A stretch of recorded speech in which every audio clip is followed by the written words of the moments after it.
ಆಕ್ಲೆಂಡ್ನ Eden park ಸ್ಟೇಡಿಯಂನಲ್ಲಿ ಶುಕ್ರವಾರ ನಡೆದ ಭಾರತ-ನ್ಯೂಜಿಲೆಂಡ್ ದ್ವಿತೀಯ ಟಿ20 ಪಂದ್ಯದಲ್ಲಿ ಭಾರತ 7 ವಿಕೆಟ್ಗಳ ಸುಲಭ ಗೆಲುವನ್ನು ಆಚರಿಸಿತು. ಭಾರತದ ನಾಯಕತ್ವ ವಹಿಸಿದ್ದ ರೋಹಿತ್ ಶರ್ಮಾ ಈ ಪಂದ್ಯದಲ್ಲಿ ಸಾಲು ದಾಖಲೆಗಳಿಗೂ ಕಾರಣರಾಗಿದ್ದಾರೆ.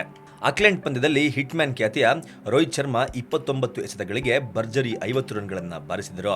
ಶರ್ಮಾ ಬ್ಯಾಟಿಂಗ್ ನೆರವಿನಿಂದ ಭಾರತ ಜಯಗಳಿಸುವುದರೊಂದಿಗೆ 3 ಪಂದ್ಯಗಳ ಈ ಸರಣಿಯನ್ನ 1-1ರಿಂದ ಸಮಬಲಗೊಳಿಸಿಕೊಂಡಿತು. ಇಷ್ಟೇ ಅಲ್ಲ, ಬ್ಯಾಟಿಂಗ್ಗಾಗಿ ರೋಹಿತ್ ಹೆಸರಿನಲ್ಲಿ ದಾಖಲೆಗಳು ಸೃಷ್ಟಿಯಾಯಿತು. ದ್ವಿತೀಯ ಟಿ20 ಪಂದ್ಯದಲ್ಲಿ ರೋಹಿತ್ ಭಾರತದ ಪರ ಅಧಿಕ ಸಿಕ್ಸ್ ಬಾರಿಸಿದ ಆಟಗಾರನಾಗಿ, ಹೆಚ್ಚಿನ ಸಾರಿ 50+ ರನ್ ಗಳಿಸಿದ ಆಟಗಾರನಾಗಿ ಮತ್ತು ಟಿ20 ಕ್ರಿಕೆಟ್ನಲ್ಲಿ ಅತ್ಯಧಿಕ ರನ್ ಸಾಧಕನಾಗಿ ಗುರುತಿಸಿಕೊಂಡಿದ್ದಾರೆ. ಟಿ20 ಕ್ರಿಕೆಟ್ನಲ್ಲಿ ಭಾರತದ ಪರ 100 ಸಿಕ್ಸ್ ಬಾರಿಸಿದ ಮೊದಲ ಆಟಗಾರನಾಗಿ ರೋಹಿತ್ ಶರ್ಮಾ ಮಿಂಚಿದ್ದಾರೆ. ಚುಟುಕು ಕ್ರಿಕೆಟ್ನಲ್ಲಿ ರೋಹಿತ್ ಒಟ್ಟು 102 ಸಿಕ್ಸರ್ಗಳನ್ನು ಬಾರಿಸಿದ್ದಾರೆ. ಇನ್ನೊಂದೇ ಸಿಕ್ಸ್ ಬಾರಿಸಿದರೂ ರೋಹಿತ್ ವಿಶ್ವದ ಅಗ್ರ ಸಿಕ್ಸರ್ ಸರ್ದಾರರ ಸಾಲಿನಲ್ಲಿ ಸೇರಲಿದ್ದಾರೆ. ಟಿ20 ಕ್ರಿಕೆಟ್ನಲ್ಲಿ ಅತಿ ಹೆಚ್ಚು ಸಿಕ್ಸ್ ಬಾರಿಸಿದವರಲ್ಲಿ ವೆಸ್ಟ್ ಇಂಡೀಸ್ ದೈತ್ಯ ಕ್ರಿಸ್ ಗೇಲ್ ಮತ್ತು ನ್ಯೂಜಿಲೆಂಡ್ನ ಮಾರ್ಟಿನ್ ಗಪ್ಟಿಲ್ ಅಗ್ರ ಸ್ಥಾನದಲ್ಲಿದ್ದಾರೆ.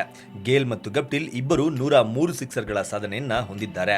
ರೋಹಿತ್ ಶರ್ಮಾ 102 ಸಿಕ್ಸ್ಗಳನ್ನು ಹೊಡೆಯಲು 84 ಇನ್ನಿಂಗ್ಸ್ಗಳನ್ನು ತೆಗೆದುಕೊಂಡಿದ್ದರೆ, ಕ್ರಿಸ್ ಗೇಲ್ 52 ಇನ್ನಿಂಗ್ಸ್ಗಳಲ್ಲಿ 103 ಸಿಕ್ಸರ್ಗಳನ್ನು ಬಾರಿಸಿದ್ದಾರೆ.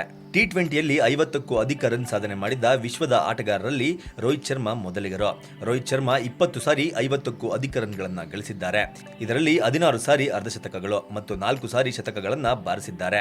ಈ ಯಾದಿಯಲ್ಲಿ ದ್ವಿತೀಯ ಸ್ಥಾನದಲ್ಲಿರುವ ವಿರಾಟ್ ಕೊಹ್ಲಿ 19 ಸಾರಿ 50ಕ್ಕೂ ಅಧಿಕ ರನ್ಗಳನ್ನು ಗಳಿಸಿದ್ದರೆ 19 ಅರ್ಧಶತಕಗಳಿವೆ. ಆದರೆ ಕೊಹ್ಲಿ ಶತಕವನ್ನ ಬಾರಿಸಿಲ್ಲ. ಈ ಸಾಧನೆಗಾಗಿ ನ್ಯೂಜಿಲೆಂಡ್ನ Martin Guptill, Chris Gayle, Brendon McCullum ನಂತರದ ಸ್ಥಾನಗಳಲ್ಲಿದ್ದಾರೆ.